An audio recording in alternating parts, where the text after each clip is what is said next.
اور بتایا گیا ہے کہ یہ مذاکرات کیوں ناکام ہوئے۔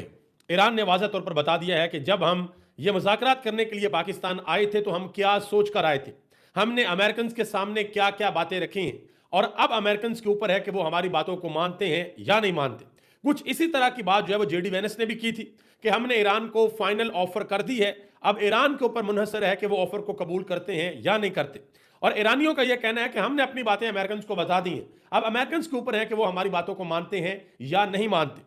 ایران کی اسمبلی کے جو اسپیکر ہیں محمد باقر، انہوں نے باقاعدہ طور پر ایک سٹیٹمنٹ جاری کیا، وہ آپ کے سامنے رکھنے کے لیے جا رہا ہوں، اور اس کے بعد میں آپ کو یہ بتاؤں گا کہ تقریباً 4 سے 5 ایسی وجوہات ہیں جن کے بارے میں رپورٹ کیا جا رہا ہے، جن کے بارے میں بتایا جا رہا ہے کہ ان چیزوں کے اوپر امریکہ اور ایران کے درمیان باقاعدہ طور پر ڈیڈ لاک آیا، یعنی کہ یہ چیزیں ریزولو نہیں ہوئی۔ امریکہ یہ چاہتا تھا کہ وہ ساری کی ساری چیزیں جو ہم لڑائی کے اندر حاصل نہیں کر سکے،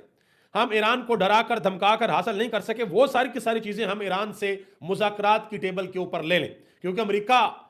خود کو ابھی بھی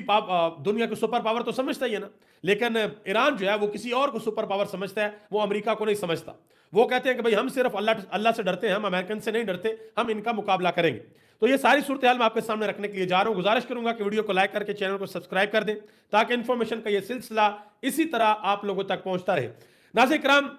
ایرانی اسپیکر محمد باقر نے جو پیغام جاری کیے ہیں، 3 اہم ترین پیغام جاری کیے ہیں، ذرا غور سے سن لیں انہوں نے کیا کہا۔ سب سے پہلے نمبر پہ انہوں نے کہا کہ مذاکرات سے پہلے ہم نے واضح طور پر کہا تھا کہ ہماری نیت بھی ہے اور ہمارا ارادہ بھی ہے، ہم اس نیت کے ساتھ آئے کہ ہم مذاکرات کریں گے، اور ہمارا ارادہ بھی ہے کہ یہ مذاکرات کامیاب ہوں۔ مزید انہوں نے کہا لیکن پچھلی 2 جنگوں کے تجربات کی وجہ سے ہمیں مخالف فریق کے اوپر اعتماد نہیں ہے، یعنی کہ امریکہ کے اوپر ہمیں اعتماد نہیں ہے۔ پچھلے سال جون کے اندر بھی مذاکرات چل رہے تھے تو ایران کے اوپر حملہ ہو گیا تھا، اور اس مرتبہ بھی امریکہ اور ایران کے مذاکرات جنیوا کے اندر ہو رہے تھے، اگلی نشست ویانا کے اندر ہونی تھی، اس مرتبہ بھی مذاکرات کے اندر ہی ایران کے اوپر اٹیک کر دیا گیا تھا۔ اس وجہ سے انہوں نے واضح طور پر کہا کہ ہمیں ان کے اوپر بالکل بھی اعتماد نہیں تھا۔ اس کے علاوہ انہوں نے پاکستان کا خصوصی طور پر شکریہ ادا کیا۔ انہوں نے کہا کہ میں پاکستان کا شکریہ ادا کرتا ہوں اور پاکستان کی عوام کو سلام پیش کرتا ہوں۔ مزید کہا کہ پاکستان ایک برادر ملک ہے اور پاکستان نے مذاکرات کے اندر اہم ترین کردار ادا کیا۔ یہ بھی کہا کہ ایران 9 کروڑ لوگوں کا ملک ہے۔ انہوں نے کہا کہ ہماری عوام نے سپریم لیڈر کی ہدایت پر عمل کرتے ہوئے سڑکوں کے اوپر آ کر اپنی حمایت دکھائی۔